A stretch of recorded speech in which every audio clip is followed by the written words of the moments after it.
Hello students, welcome to you in today's IP class. मैं अशोक जहांगीर।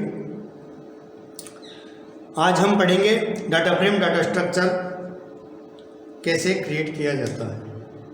हमने कल देखा डाटा फ्रेम डाटा स्ट्रक्चर की क्या क्या कैरेक्टरिस्टिक्स होती है और डाटा फ्रेम डाटा स्ट्रक्चर किसे कहते हैं।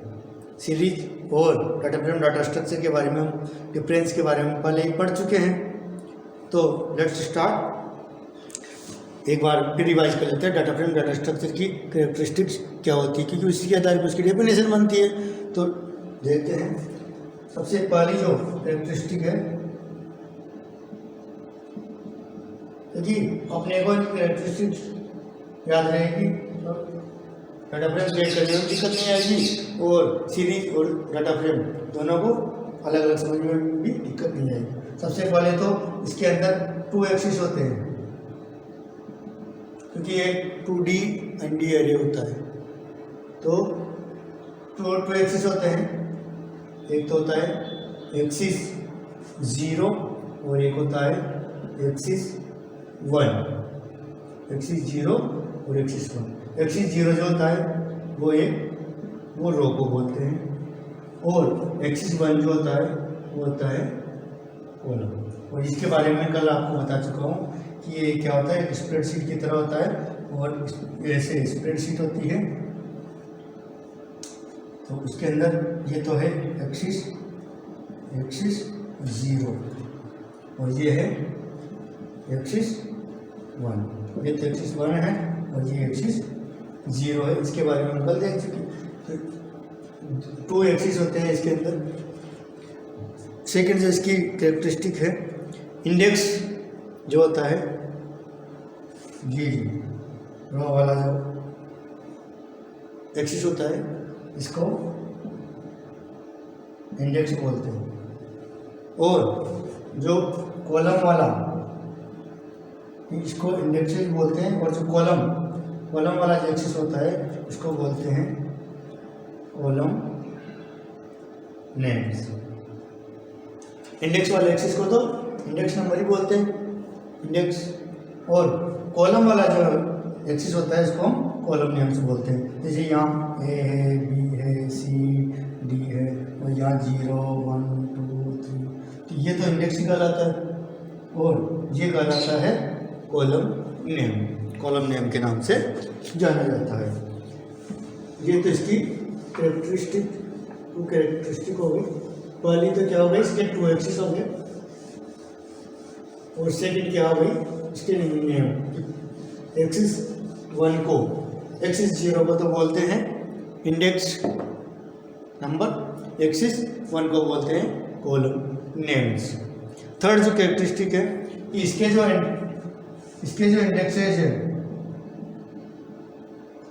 इंडेक्सेज है उसके अंदर जो वैल्यू होती है वो एक लेटर हो सकता है, नंबर हो सकता है और वो एक स्ट्रिंग हो सकती है।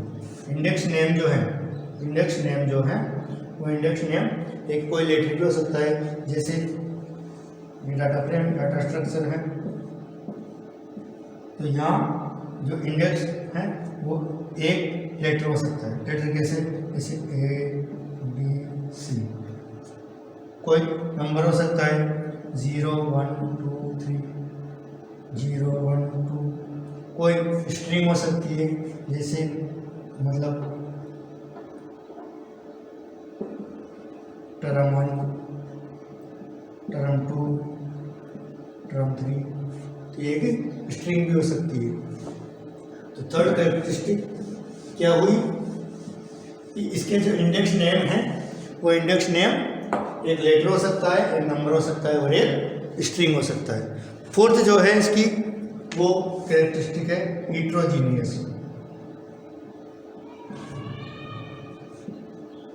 हीट्रोजीनियस मतलब डिफरेंट टाइप के डाटा, डिफरेंट डेटा टाइप के अरे को वैल्यूज को ये ले लेता है। No require to same data type या नो नीड। ये जरूरी नहीं है कि इसका जो डेटा टाइप है, इसके अंदर जो वैल्यूज होती है डाटा फ्रेम के अंदर, वो वैल्यूज एक ही डेटा टाइप की हो, ये डिफरेंट डेटा टाइप की वैल्यूज को ये ले सकता है सीरीज में। और इसमें सबसे मेन डिफरेंस यही है, सीरीज केवल सेम डेटा टाइप को लेती है, होमोजीनियस होती है।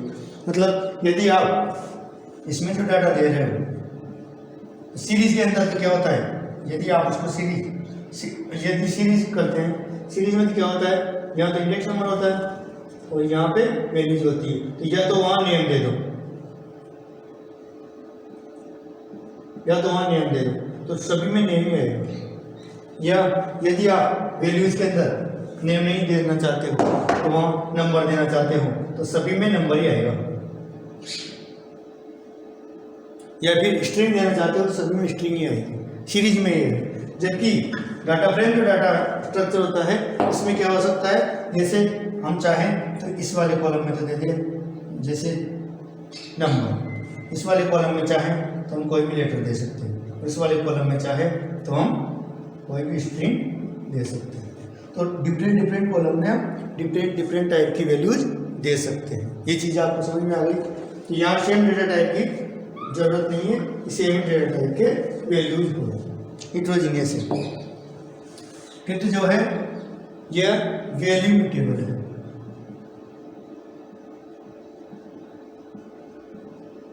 इट मीन्स इसकी वैल्यू को हम चेंज कर सकते हैं। सीरीज भी है, सीरीज भी वैल्यू म्यूटेबल है, सीरीज में भी एक बार वैल्यू डालने के बाद उसकी वैल्यू को हम चेंज कर सकते हैं। ऐसे ही डाटा फ्रेम जो है, उस डाटा फ्रेम के अंदर उसके रो और कॉलम इंडेक्स दे करके, रो और कॉलम, जैसे फर्स्ट रो है, फर्स्ट रो का फर्स्ट रो और first row whether column number 1, तो यहाँ 13 है, तो यहाँ 13 को फर्स्ट रो और फर्स्ट कॉलम का नंबर दे करके उसको हम चेंज कर सकते हैं, बराबर करके उसको चेंज कर सकते हैं वैल्यू।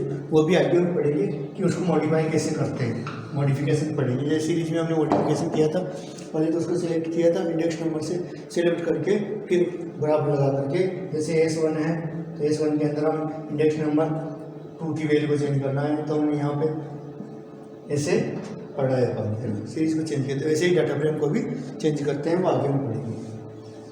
वैल्यू म्यूटेबल है। एक और चीज़ है, ये साइज म्यूटेबल है। साइज भी हम इसकी चेंज कर सकते हैं। जैसे हमने शुरू में इसकी साइज फ्लोट 64 दे दी, तो हम चाहे तो फ्लोट उसको इंटीजर 32 भी कर सकते हैं।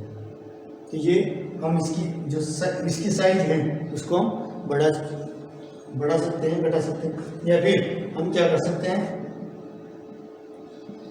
साइज म्यूटेबल का मीन्स एक ये भी है कि जैसे हमने शुरू में लिया, तो शुरू के अंदर हमने क्या ले ली, 3 रो ले ली और 4 कॉलम ले ली, तो हम चाहे तो इसके अंदर एक कॉलम और जोड़ सकते हैं, और हम चाहे तो इसके अंदर से एक कॉलम और कम कर सकते हैं। तो ये साइज, इसकी साइज जो है वो कम ज़्यादा हो सकती है। ये चीज़ आपको अच्छी तरह समझ में आ गई होगी।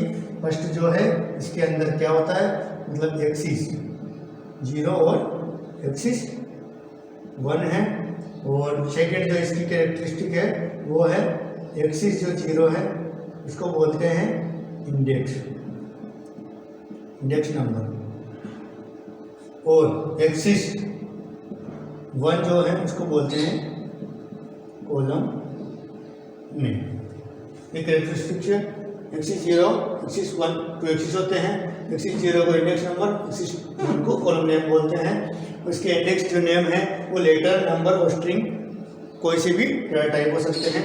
ये हिट्रोजीनियस है, अर्थात एक ही प्रकार की डेटा मतलब टाइप की जरूरत नहीं है, किसी हम डेटा टाइप को इसमें किसी भी प्रकार का डेटा टाइप हम वैल्यू यूज कर सकते हैं। वैल्यू म्यूटेबल है, इसकी वैल्यू को हम एक बार डालने के बाद चेंज कर सकते हैं। साइज म्यूटेबल है, इसकी साइज को हम घटा बढ़ा सकते हैं, जबकि सीरीज जो होती है वो साइज इम्यूटेबल होता है, सीरीज की साइज को हम बढ़ा घटा नहीं सकते हैं, ये ध्यान रखना है। अब हम स्टार्ट करते हैं कि data frame data structure create कैसे किया जाता है।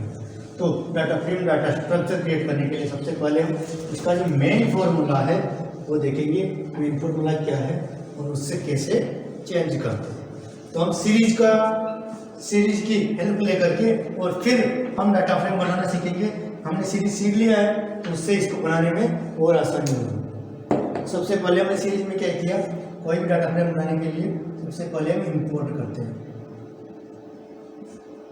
numpy is n, फिर हम इंपोर्ट करते हैं import pandas is pd। Import कर लिया हमने लाइब्रेरी, numpy लाइब्रेरी को इंपोर्ट कर लिया और pandas लाइब्रेरी को इंपोर्ट कर लिया। अब इंपोर्ट करने के बाद हम क्या करते हैं, जैसे या तो कोई मतलब लिस्ट बनाते हैं या कोई अरे बनाते हैं या कोई डिक्शनरी बनाते हैं, उसको हम फिर सीरीज में चेंज करते हैं, या फिर डायरेक्ट भी हम pd डॉट सीरीज देकर के pd डॉट सीरीज देकर के भी हम उसको सीरीज में चेंज करते थे। तो देखो सीरीज के अंदर क्या करते थे, देखने वाली चीज़ है pd, डाटा फ्रेम का बना रहे हैं pd। तो सबसे पहले हम क्या करते हैं, वहाँ पर जैसे s1 नेम से कोई भी अपने को सीरीज बनानी थी, तो हमने क्या किया था, pd डॉट सीरीज में एस कैपिटल लिया था और फिर पैरेंथेसिस दिया था। जो भी हम इधर लिस्ट लेंगे, डिक्शनरी लेंगे या numpy लेंगे, उसको हम इसमें पास कर देंगे पैरेंथेसिस में। तो इससे सीरीज क्रिएट होती है। ये तो क्या है, सीरीज के लिए था। अब हम बनाएंगे डाटा फ्रेम, तो सीरीज के हेल्प से ही हम सीखेंगे कैसे बनाएंगे। इसे डाटा फ्रेम है, तो डाटा फ्रेम के लिए कोई भी अपने को वेरिएबल लेना, वेरिएबल हम क्या करते हैं, डाटा का डी और फ्रेम का एफ ले लेते हैं, सीधा सा है अपने पास डी एफ। कौन सा ले सकते हैं आप वेरिएबल, आपके ऊपर है, कोई दिक्कत नहीं।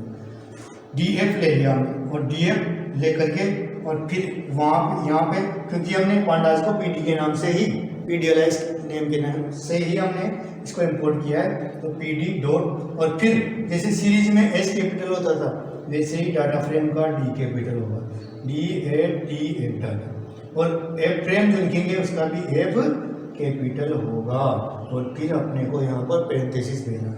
तो इस चीज़ को याद रखना है कि ये क्या है, कैपिटल, और ये क्या है, कैपिटल।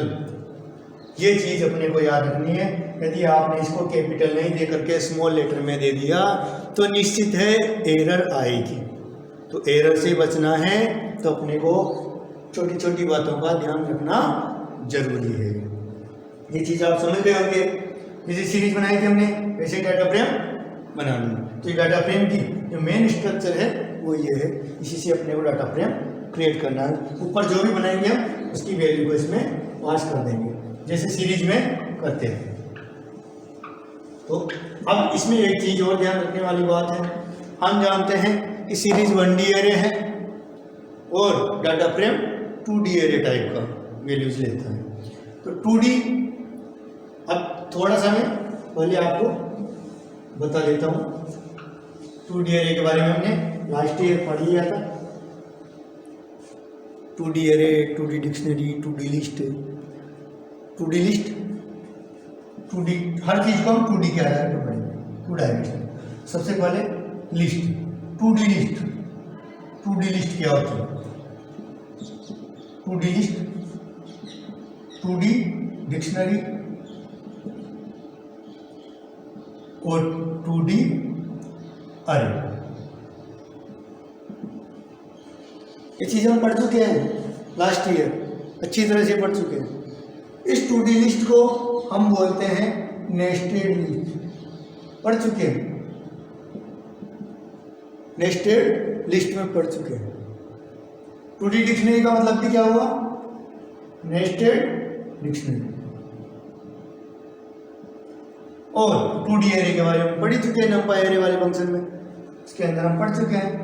तो अब देखो नेस्टेड लिस्ट कैसे हुई, लिस्ट के अंदर लिस्ट कैसे, जैसे हमने कोई लिस्ट बना ली LST के नेम से, तो उसके अंदर हम क्या करते हैं, LST बराबर और ये स्क्वायर ब्रैकेट लेते हैं और फिर उसके अंदर वैल्यू डालते हैं 1 2 3 4। ये तो हम सिंगल लिस्ट बनाते थे, ये मान लो सिंगल लिस्ट हो गई। अब अपने को इसको नेस्टेड करना है या 2D में चेंज करना है, तो 2D में चेंज कैसे करेंगे? हाँ, तो 2D में चेंज करने के लिए क्या करेंगे हम, लिस्ट में लिस्ट बना देंगे। पहले एक लिस्ट थी, इसको बेटा मैं आपको बताऊँ, लिस्ट के लिए स्क्वायर ब्रैकेट का यूज करते हैं सिंगल, ये लिस्ट हो गई, इसमें मैंने कहा ये तो लिस्ट हो गई। अब लिस्ट को हम नेस्टेड लिस्ट बनाते हैं या 2D लिस्ट बनाते हैं, तो उसके लिए क्या करेंगे हम लिस्ट में लिस्ट बनाएंगे 1 2 3 4 और इधर भी कॉमा लगा करके फिर एक और लिस्ट बना लेंगे, जैसे 5 6 7 8। और हमने ये पढ़ा ही है कि हम यहाँ पर जो वैल्यू दे सकते हैं किसी भी डेटा टाइप की वैल्यू दे सकते हैं। स्ट्रिंग हो सकता है, ये कोई नेम मतलब नंबर हो सकते हैं, या कोई कैलकुलेटर हो सकता है, कुछ भी हो सकता है। मल्टीपल डेटा टाइप को हम यहाँ पे यूज कर सकते हैं, क्योंकि ये हिट्रोजेनियस है, ये होमोजेनियस नहीं। तो ये क्या हो गई नेस्टेड लिस्ट। तो हो सकता है इस एक लिस्ट में 2 3 4 5 कितनी भी लिस्ट यूज में ले सकते हैं। तो ये है नेस्टेड लिस्ट। ऐसे ही नेस्टेड डिक्शनरी, डिक्शनरी के बारे में हमने पढ़ा ही है, सिंगल डिक्शनरी, और इसी को हम 2D डिक्शनरी में चेंज करते हैं। डिक्शनरी में क्या करते हैं, जैसे DICT के नाम से हमने कोई डिक्शनरी बनाई, तो डिक्शनरी में हम क्या करते थे, ये डिक्शनरी बन गई और इसमें की वैल्यू के आधार पे पास करते थे की वैल्यू। ऐसे ही इसमें करना है, इसमें भी अपने को क्या करना है, पहले एक डिक्शनरी तैयार करनी है और डिक्शनरी तैयार करके उसके अंदर वैल्यू पास करना है। डिक्शनरी में डिक्शनरी तैयार करनी है, जैसे इसके अंदर ही डिक्शनरी क्या करेंगे, एक डिक्शनरी और दूसरी डिक्शनरी, डिक्शनरी में डिक्शनरी, जैसे A:1 B:2, ऐसे ही A:2 और D:3। ये क्या हो गई नेस्टेड डिक्शनरी या 2D डिक्शनरी। इसको बोलेंगे हम 2D डिक्शनरी और इसको बोलेंगे हम 2D लिस्ट। अब इसमें क्या करते हैं, लिस्ट में लिस्ट है तो इस लिस्ट का भी नाम रखेंगे कुछ, जैसे इसका नाम रखा हमने मेन का, जैसे इस लिस्ट का भी कोई नाम होगा, जैसे A नाम की कोई लिस्ट बना रहा हूँ तो A:, ये लिस्ट हो गई। B नाम की कोई लिस्ट बना रहा हूँ तो ये B:, ये लिस्ट हो गई। या कुछ भी हो सकता है, राम या रोल नंबर या सेक्शन, ये ऐसे ही डिक्शनरी का भी नाम हो जाएगा। जैसे यहाँ जो फर्स्ट डिक्शनरी है वो राम के नाम से बना दी मैंने, यहाँ रोल नंबर के नाम से बना दिया मैंने, तो ये स्ट्रिंग है, स्ट्रिंग बना दे इसको। ये क्या हो गई नेस्टेड डिक्शनरी। ऐसे ही 2D एरे, 2D एरे के बारे में हमने पढ़ा ही, जैसे ARR के नाम से मैं कोई एरे बनाता हूँ तो अरे क्रिएट करते हैं, ये अरे तो डायरेक्ट ऐसे क्रिएट किया जाता है, इसके अंदर वैल्यू पास की जाती है। तो हम क्या करेंगे, इसको 2D एरे बनाएंगे, 1D 2D, या वर्ड ले सकते हो आप चाहो तो, बस इस आधार पर इसको डालते जाते हैं। अब इसके अंदर वैल्यू डालते जाओ, 2D एरे है। तो ऐसे ही मतलब जैसे हम ये बनाते हैं डिक्शनरी बनाते हैं, वैसे ही 2D हम अरे भी क्रिएट करते हैं।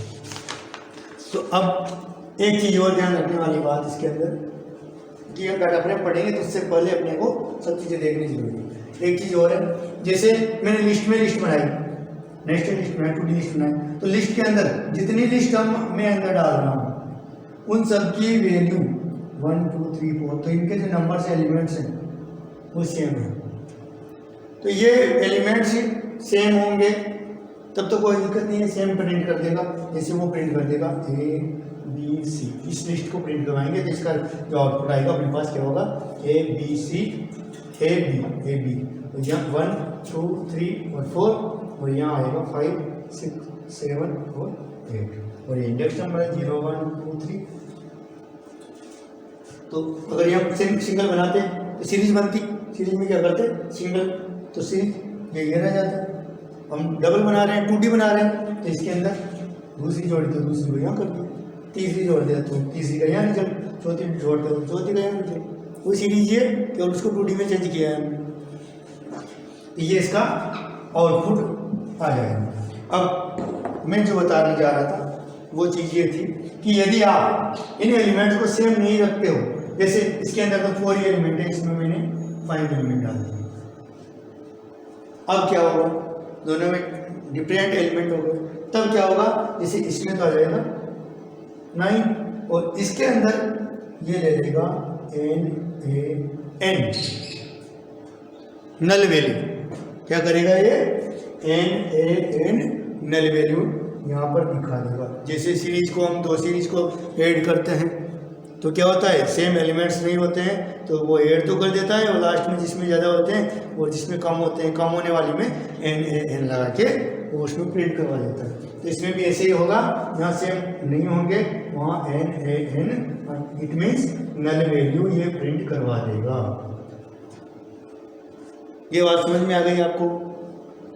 तो ये थी, ये पहले हमने पढ़ा 2D डिक्शनरी क्या है, क्योंकि अपने जो पोर्शन दिया हुआ है कि data frame creation, data frame create करो, और डाटा फ्रेम भी कैसे क्रिएट करना है उसमें लिखा हुआ है साहब कि आप जो डाटा फ्रेम क्रिएट कर रहे हो वो पहले तो लिस्ट से करना है।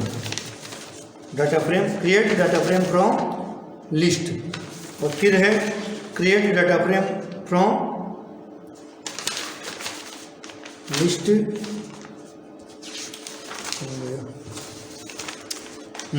Data frame creation from dictionary of series.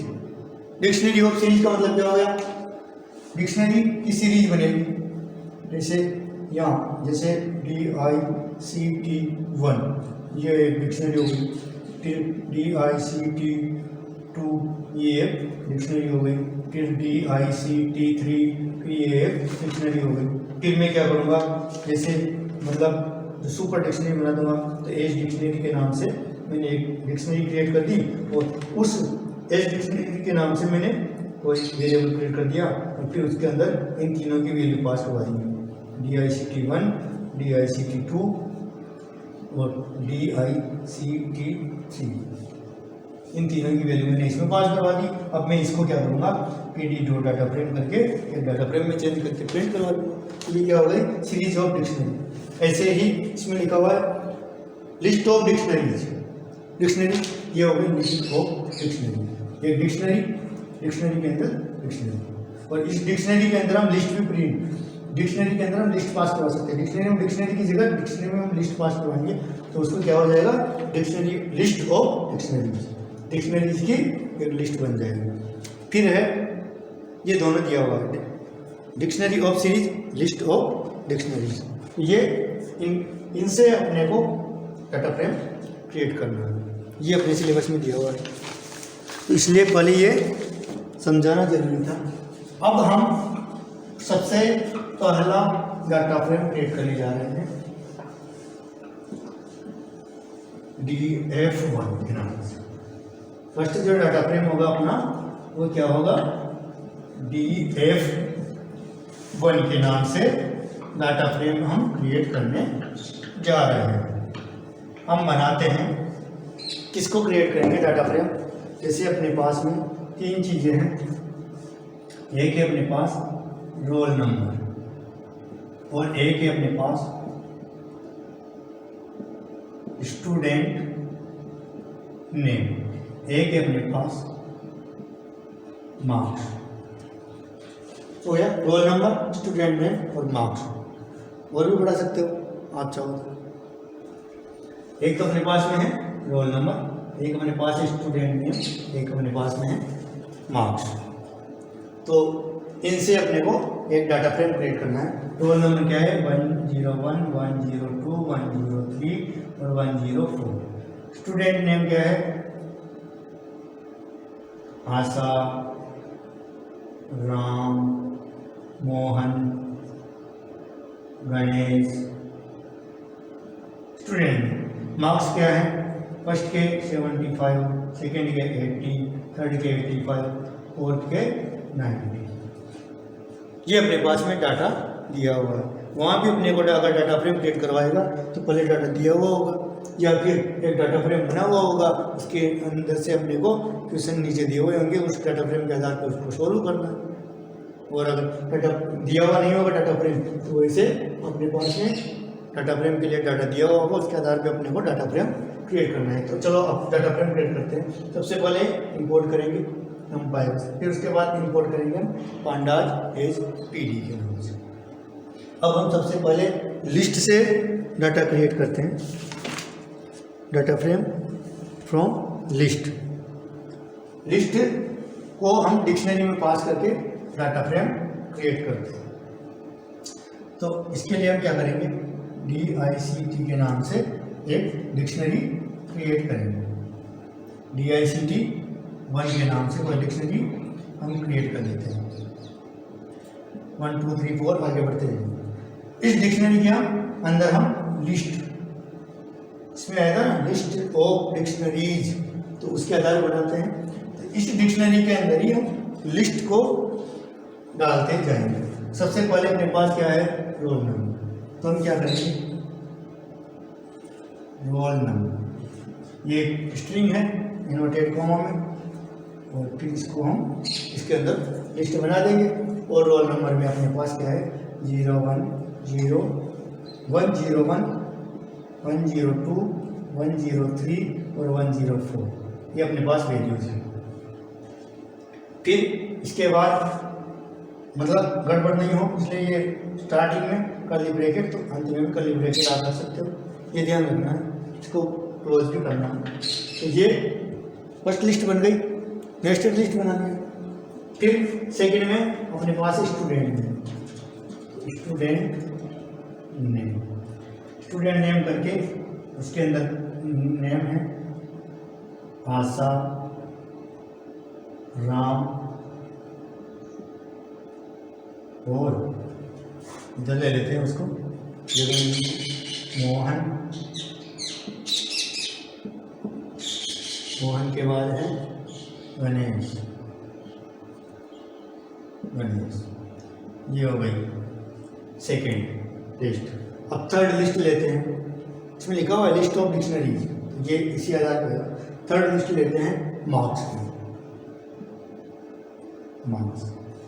Marks की थर्ड लिस्ट लेते हैं।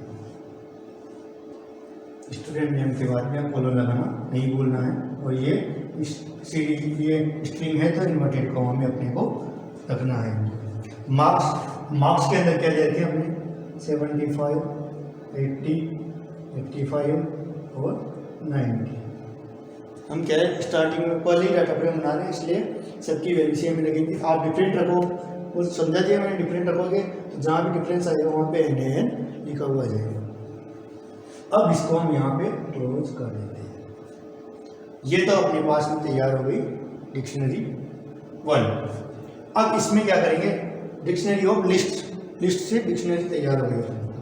अब हम क्या करेंगे, इसको क्रिएट करेंगे डाटा फ्रेम। डाटा फ्रेम को क्रिएट करने के लिए मैंने बेसिक बताया आपको स्ट्रक्चर क्या होता है। तो बेसिक स्ट्रक्चर में क्या करेंगे, हम कोई भी जैसे DF नेम से एक डाटा फ्रेम ऑब्जेक्ट ले लेते हैं, DF1 के नेम से ले लेते हैं, फिर आगे बढ़ते जाएंगे, उसको चेंज कर देंगे। ये हमने डाटा फ्रेम ऑब्जेक्ट ले लिया, इसको डाटा फ्रेम ऑब्जेक्ट लेते हैं। इसके बाद हम क्या करेंगे, अलाइस नेम लेंगे। अलाइस नेम हमने PD किया, PD डॉट और फिर लिखेंगे हम डाटा फ्रेम, डाटा फ्रेम में D कैपिटल F कैपिटल, कभी नहीं भूलना, नहीं तो एरर आएगा, श्योर है। और इसके बाद में अब हम इसमें पास करवाएंगे क्या, अपनी डिक्शनरी। इसमें हमने पास करवा दिया DICT 1। अब इसमें पास करवाते हैं ये DF1 नाम से डाटा फ्रेम क्रिएट हो गया। यहाँ तक समझ में आ गया। अब इसको हम क्या करेंगे, आउटपुट लेने के लिए, डिस्प्ले करने के लिए इसको प्रिंट करवाएंगे, और प्रिंट में क्या देंगे हम DF, इसमें DF1, तो अपने पास में आउटपुट प्राप्त हो जाएगा। अब आउटपुट क्या होगा पहले इसको देख लेते हैं। अपना जो आउटपुट होगा मैं उसको यहाँ निकालता हूँ, स्पेस कम है अपने पास बोर्ड पर, तो जितना है उसी का यूज करते हैं। अब अपना आउटपुट क्या होगा, देखो आउटपुट कैसे आएगा। सबसे पहले रोल नंबर के बाद स्टूडेंट नेम, और फिर आएंगे मार्क्स। मतलब वही है, एक सीरीज बनाते थे हम, तो सीरीज के अंदर यही प्रिंट होता था, ये इंडेक्स नंबर प्रिंट होते थे। लेकिन हम सीरीज की जगह नेस्टेड सीरीज मान लो इसको, या 2D बना रहे हैं, डाटा फ्रेम बना रहे हैं, तो यहाँ जैसे हमने 3 लिस्ट ली है, 3 जगह तो प्रिंट हो गई। अब रोल नंबर ये तो है, इधर आएगा इंडेक्स, एक्सिस 0 है, एक्सिस 0 प्रो, तो उसको हम इंडेक्स हम दे देते हैं क्योंकि हमें इंडेक्स दिया नहीं है पर। आप चाहो तो इंडेक्स नंबर चेंज भी कर सकते हो, है ना? वो हम पास करके देखेंगे। अभी बताऊंगा मैं कैसे हम इंडेक्स नंबर भी दे सकते हैं। 0 1 2 3 4 अपने पास में 4 ही डाटा है। 0 1 2 और 3 तक ही लेंगे। अब रोल नंबर क्या है अपने पास? 101 102 103 104। स्टूडेंट नेम सबसे पहले है आशा, सेकंड पे है राम, थर्ड पे है मोहन और फिर है गणेश। और मार्क्स कितने हैं? 75 80 85 और 90। ये डाटा फ्रेम क्रिएट हो गया। अब इसके ऊपर हम वो सारे ऑपरेशंस करेंगे जैसे सीरीज पे किए थे। एट्रीब्यूट्स लेना या वैल्यू को मॉडिफाई करना, इंडेक्स नंबर को चेंज करना और उनकी वैल्यू चेंज करना, इनमें से डाटा सेट लेना, अपने को फिल्टर करना, डाटा सेट लेना, दो डाटा फ्रेम को ऐड करना, डाटा फ्रेम के ऊपर हम फिल्टरिंग ऑपरेशन या वेक्टराइजेशन ऑपरेशन या फिर अर्थमेटिक ऑपरेशन, सारे इनके ऊपर हम सीरीज की तरह ही करेंगे। और बिल्कुल सीरीज की तरह ही इनके ऊपर अप्लाई होते हैं जैसे सीरीज पे होते थे। बिल्कुल वो सारे फंक्शन है, एट्रीब्यूट्स भी वैसे ही हैं अधिकतर। तो ये अपने पास में एक डाटा फ्रेम क्रिएट हो गया। अब हम चाहते हैं कि ये तो बाय डिफॉल्ट आ रहा है 0 1 2 3, ये तो दे दिया हमने। एक्सिस 1 के तो नियम आ गए, एक्सिस 1 के तो नियम आ गए क्योंकि एक्सिस 1 के नियम हमने दे दिए यहाँ पे अंदर इसमें पास किया तो दे दिया हमने एक्सिस 1। अब हम चाहते हैं कि एक्सिस 0 जो इंडेक्स नंबर है, एक्सिस 0 जिसे इंडेक्स नंबर बोलते हैं, ये तो कॉलम नेम है। एक्सिस 1 को कॉलम नेम बोलते हैं, इसको इंडेक्स नंबर बोलते हैं। तो ये इंडेक्स नंबर है, इसको हम चेंज करना चाहते हैं। तो चेंज करने के लिए हम क्या करेंगे? जैसे 0 1 2 3 को हम ABCD में चेंज करना चाहते हैं तो उसके लिए क्या करना है? अपने को DICT 1 दे दिया है। इसके बाद में अपने को क्या करना है? यहाँ पे DICT 1 और जैसे सीरीज में देते थे यहाँ बराबर, यहाँ डाटा बराबर DICT 1 भी लिख सकते हैं या DICT 1 दे दिया। अब इसके बाद में हम क्या करेंगे? इंडेक्स बराबर यहाँ A B C और D और इसको क्लोज कर दो। अब ये अपना इंडेक्स नंबर चेंज हो गया। सीरीज में भी ऐसे ही किया था, इंडेक्स नंबर सीरीज में भी ऐसे ही चेंज किया था, आपको याद है इस तरह A B C और D, इंडेक्स नंबर चेंज हो गया। ये अपना डाटा फ्रेम हो गया। तो कितना इजी है, बहुत इजी है, बस थोड़ा आपको ध्यान से पढ़ने की जरूरत है। सीरीज को अगर हम अच्छी तरह समझ गए हैं, सीरीज सिंगल डायमेंशनल, तो उसको समझने में थोड़ा इजी है। सीरीज को समझने के बाद डाटा फ्रेम समझेंगे तो बहुत इजी तरीके से समझ जाएंगे। और दोनों में थोड़ी थोड़ी कंपैरिजन करते हुए दोनों में क्या सेम है और क्या डिफरेंट है, उनका थोड़ा सा ध्यान रखते हुए अगर हम समझेंगे तो बहुत ईजी वे में इसको हम समझ सकते हैं। तो ये चीज़ आपको समझ में आ गई। हमने एक basic data structure, data frame बना करके देखा। अब इसके आगे हम कल पढ़ेंगे और इनके ऊपर डिफरेंट ऑपरेशंस करेंगे। और जैसे हमने बनाए लिस्ट और डिक्शनरी ऑफ लिस्ट्स के, हमने एक डाटा फ्रेम क्रिएट किया, वैसे ही हम डाटा फ्रेम क्रिएट करेंगे डिक्शनरीज की सीरीज ऑफ डिक्शनरीज से करेंगे। और डिक्शनरीज की भी डिक्शनरीज नेस्टेड डिक्शनरीज से क्रिएट करेंगे। और एरेज जो है 2 डायमेंशनल एरे जो हैं उससे भी हम कल डाटा फ्रेम क्रिएट करेंगे और फिर उसके बाद उसके ऊपर ऑपरेशन करेंगे। ओके।